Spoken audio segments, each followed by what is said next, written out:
सोनामुखी, हरड़, मुलेठी जैसी अनेक जड़ी बूटियां और हजारों वर्षों का प्राचीन आयुर्वेदिक ज्ञान इस एक बोतल में समाया हुआ है। कायम टैबलेट, आपकी खुशियों का साथी। इतिहास गवाह है, जब जब सत्ता का नशा सर चढ़कर बोलता है तब तब पतन की शुरुआत हो जाती है। ये शब्द हमारे नहीं, ये चेतावनी है ईरान के सर्वोच्च नेता अयातुल्ला अली खामनेई की। खामनेई ने ये चेतावनी सीधे सीधे अमेरिका के राष्ट्रपति डोनाल्ड ट्रंप को दी है। खामनेई ने सोशल मीडिया प्लेटफॉर्म एक्स पर पोस्ट कर डोनाल्ड ट्रंप की तुलना दुनिया के सबसे घमंडी और अत्याचारी शासकों से कर दी। खामनेई ने एक्स पर पोस्ट करते हुए लिखा कि जो शासक पूरे विश्व के लिए घमंड में फैसले सुनाते हैं, उनका अंजाम भी मोहम्मद रजा पहलवी, फिरौन और निमरुद जैसा ही होता है। खामनेई ने साफ शब्दों में कहा, जब अत्याचारी शासक सत्ता के शिखर पर होते हैं तभी उनका पतन शुरू हो जाता है। ट्रंप को भी यही याद रखना चाहिए कि उनका पतन भी तय है।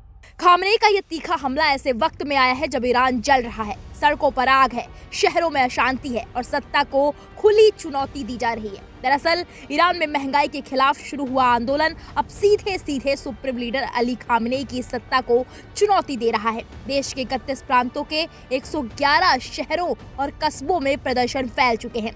मानवाधिकार संगठनों के मुताबिक अब तक कम से कम 62 लोगों की मौत और 2300 से ज्यादा गिरफ्तारियां हो चुकी हैं। इसी बीच अमेरिकी राष्ट्रपति डोनाल्ड ट्रंप ने ईरानी प्रदर्शनकारियों के समर्थन में बयान दिया और यहीं से आग में घी पड़ गया। वहीं खामनेई ने तेहरान में अपने समर्थकों को संबोधित करते हुए अमेरिका पर खुली पाखंड नीति का आरोप लगाया। उन्होंने कहा, आप देखिए अमेरिका लैटिन अमेरिका के एक देश को कैसे घेर कर बैठा है और वहाँ क्या क्या कर रहा है। उन्हें जरा भी शर्म नहीं आती और वो खुलेआम कहते हैं कि ये सब तेल के लिए है, तेल के लिए। खामनेई यही नहीं रुके, उन्होंने ईरान में हुई तोड़फोड़ के लिए प्रदर्शनकारियों को जिम्मेदार ठहराया और आरोप लगाया कुछ लोग अमेरिकी राष्ट्रपति को खुश करने और उनकी वाहवाही पाने के लिए अपने ही देश की संपत्ति को नुकसान पहुंचा रहे हैं। विनाश पर उतारू कुछ लोग आए और अपने ही देश की इमारतों को तोड़ डाला ताकि अमेरिकी राष्ट्रपति प्रसन्न हो जाए। अगर वो इतना ही काबिल हैं तो पहले अपने देश को संभालें। हम लाखों कुर्बानियों के बाद सत्ता में आए हैं, हम भाड़े के लोगों के सामने कभी नहीं झुकेंगे।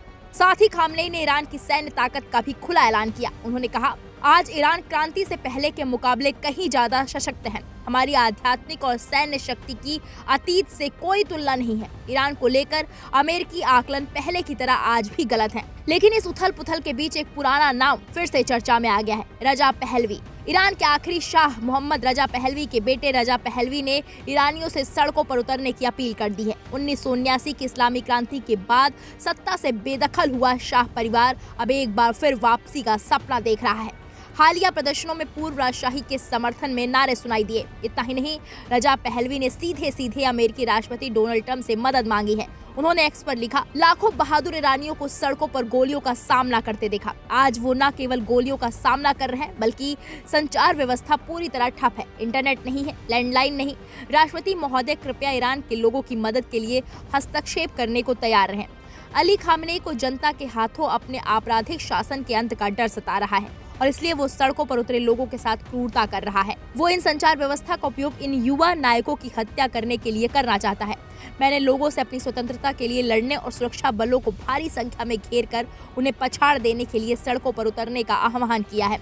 कल रात उन्होंने ऐसा ही किया। इस आपराधिक शासन को दी गई आपकी धमकी ने शासन के गुंडों को भी रोके रखा है, लेकिन समय बहुत कम है। लोग 1 घंटे में फिर से सड़कों पर उतरेंगे। मैं आपसे मदद की गुहार लगा रहा हूँ। रजा पहलवी ने आरोप लगाया कि स्थिति इतनी बिगड़ गई है कि ईरानी सरकार ने इंटरनेट और अंतर्राष्ट्रीय कॉल सेवाएं बंद कर दी हैं। रॉयटर्स की रिपोर्ट के मुताबिक कई शहरों में इमारतों और गाड़ियों में आग लगी और सुरक्षा बलों को कड़ी कार्रवाई के आदेश दिए गए। अब सवाल बड़ा है, क्या ईरान की सड़कों पर उठी ये आग खामेनेई की सत्ता को जला देगी या फिर कड़ा दमन इस आंदोलन को कुचल देगा? और क्या डोनाल्ड ट्रंप की धमकियां ईरान में सत्ता परिवर्तन की पटकथा लिखेंगी? ईरान आज इतिहास के एक बेहद नाजुक मोड़ पर खड़ा हुआ है।